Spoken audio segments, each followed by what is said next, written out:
Hello, are you ready to read some more in The Wild Robot? Okay, we're going to begin on chapter 61, The Robot Stories. It's on page 200. The story of how Roz helped Rockmouth spread through the river and across the island, and it was soon followed by other robot stories. There were stories of Roz growing gardens in dry, barren places. There were stories of Roz nursing sick animals back to health. There were stories of Roz creating ropes and wheels and tools for helping her friends. But most of the news stories were about the robot's wildness. You see, Roz had noticed that the wilder she acted, the more the animals liked her. And so she barked with the foxes and sang with the birds and hissed with the snakes. She romped with the weasels. She sunbathed with lizards. She leaped with deer. That spring was a very wild time for our robot. Chapter 62, The Return. It was a quiet afternoon on the pond, but the quiet was gradually being overtaken by sounds not heard around there for many months. The sounds grew louder and louder, and then a flock of geese appeared above the trees. Onk, onk, onk. Most flocks of geese moved lazily through the sky and trailed off in wobbly lines, but not this one. This flock was fast. It flew in a perfect V formation, and it was led by a small, graceful goose. The flock flew once around the pond before gliding down and gently splashing into the water. The geese gathered in a tight group in the middle of the pond. They floated there for a while, softly honking to one another. And then the leader broke away from the others. He swam straight toward the nest, waddled into the garden, and fluttered up to his mother's shoulder. "Welcome home, son," said Roz. "It's good to be back, Ma," said Bright Bill. And there he is on Mama's shoulder. Chapter 63, The Journey. After months of separation, Roz and Bright Bill, mother and son, were together again. And they had so much catching up to do. They went into the nest, and the robot built a fire. Then the goose gazed into the flames and told the story of his winter. This is what he said. "We spent the whole first day of our migration flying over the ocean. It seemed like the ocean would go on forever, but just when the flock was getting tired, Longneck pointed to some tiny islands on the horizon. We flew down to one of the islands and ate dune grass and rested our wings. But after a few days of hopping from island to island, we reached the mainland and continued over fields and forests, and then the snow began to fall. I'd never seen snow before, and at first I thought it was beautiful, but it just kept coming. The others explained that the snow was early and that we were never supposed to see it, but there it was, piling up around us as we tried to sleep at night. Longneck worried that the weakest geese wouldn't survive. And he was right. We lost old Whitefoot to that first snowstorm. We tried to fly around the snowy weather, but we got completely lost and the weather became even worse. Lakes and ponds and rivers began to freeze over. We couldn't find food or water, so we ate snow, and that only made us colder. We had trouble cleaning ourselves, and our feathers became dirty and heavy. The flock was in bad shape, but Longneck kept us moving. "We are geese," he squawked, "and geese keep going." One day we were struggling through a snow shower when we saw something called a farm. It had perfectly square fields and enormous buildings, and stomping her way through the farm was a robot. She looked just like you, Ma. Longneck sent me over to speak to the robot, but I couldn't understand anything she said. So I just followed her through the farm and around the corner, and then I saw something I had never expected. Plants! Bright, colorful plants. I didn't understand how plants could live in such cold weather, but then I saw that they were actually inside a building. I learned later that the building was called a greenhouse and it had clear walls made of something called glass. The robot pressed a button on the wall and the door slid open and warm air came rushing out. I hadn't felt warmth in so long that I just had to follow her inside. Ma, it was like summer in there. The air was warm and sweet and sticky, and there were rows and rows of different plants.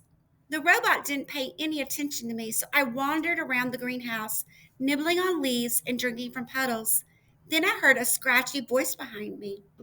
If I were younger, I would have killed you by now. I spun around, and there was an old cat. She walked on stiff legs, and her fur was gray and clumpy. The cat's name was Snooks, and she didn't seem very nice. But then she saw the other geese out in the cold with their faces pressed against the glass, and she told me how to open the door. You can rest here, said Snooks as the flock hurried in, but stay out of sight. The humans aren't as friendly as me. None of us knew what humans were, but we didn't care. We were just happy to be out of the cold. Loudwing was so happy she cried. The flock drank and ate and bathed and slept and stayed out of the way. Snooks showed us where to leave our droppings so that they wouldn't be noticed. And for a few days, the greenhouse was our home. Once or twice a day, the robot would go outside and return with a box or a bag, but most of the time she stayed inside and quietly worked on the plants. And there's the robot working on the plants. There was a barn that I just had to explore. It was filled with animals and machines and piles of straw and two robots. One robot was fixing a broken door when I walked in. She was using a loud spinning tool called a saw.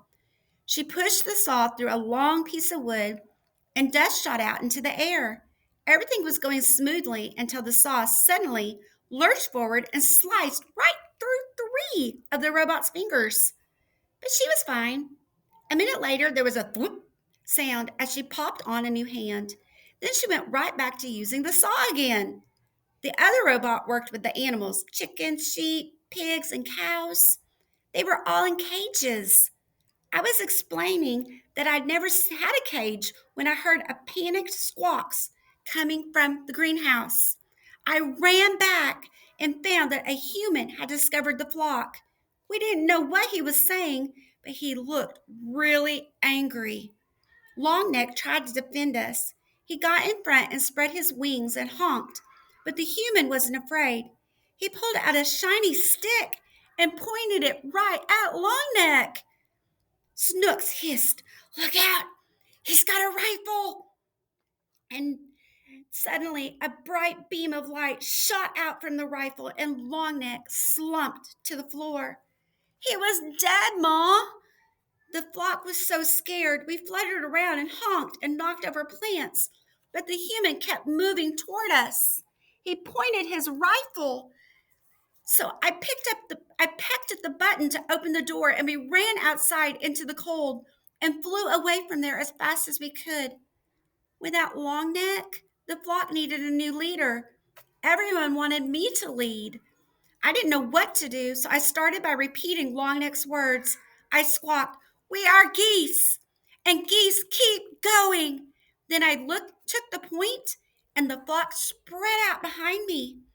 The weather had us all turned around, and nobody knew which way to go, so I just led us straight south. I saw more robots and humans in buildings, but we didn't stop. We knew we were way off course when we saw the ocean again, but at least it was a little warmer by the water. So I decided to follow the coastline for a while. There were more buildings by the ocean. Most of them were on land, but some were in the ocean. The ocean buildings were dirty and crumbling and leaning in different directions. There weren't many humans or robots in those buildings, only sea creatures. We saw ships on the water. We saw ships on the land. We even saw ships in the air. They buzzed through the sky like giant dragonflies. And then we reached a place called a city where thousands of buildings and robots and humans and ships were all close together. When we stopped to rest on a rooftop, we met a friendly pigeon named Greybeak. She had grown up there, so she knew everything about the city. She flew us around over towers and under bridges and kept us, my apologies, and kept us away from all the buzzing airships. And everywhere we went, there were robots. Some of the city robots were just like you, Ma, but others crawled on six legs or rolled on wheels and slid up and down the sides of buildings. Some robots were really small and others were really big. They moved things and they cleaned things and they built things and they did every kind of job you can think of.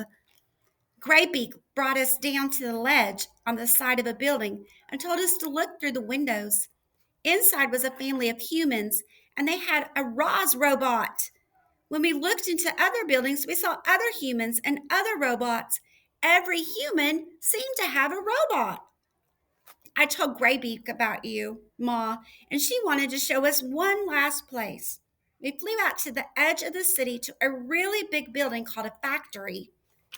Greybeak brought us to the roof windows, and there we looked down into the factory.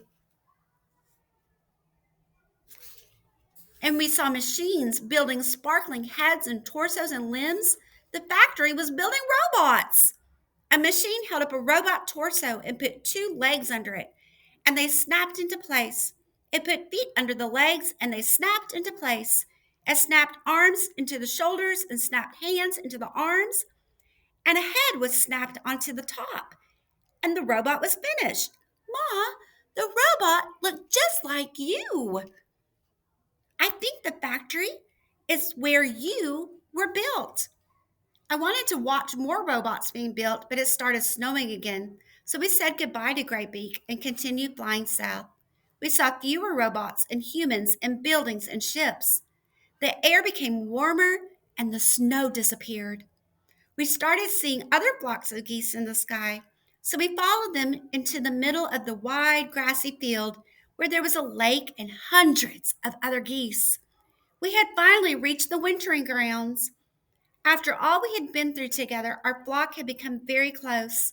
We kept to ourselves, eating and resting and remembering the geese we had lost. But after a few weeks, we began to mingle with the other flocks. We met geese from all over the world, and they told us about their homes and their migrations and their troubles with the winter weather. Every flock had lost geese on the way here, and a few flocks didn't make it at all. Before we knew it, it was early spring and the flowers were poking up. It was time to fly home. We followed the usual migration route north. We flew over fields and forests and hills, but we didn't see any signs of humans or robots, and that was fine with us. Eventually, we reached the ocean, and then our island, and then our pond, and then I saw you.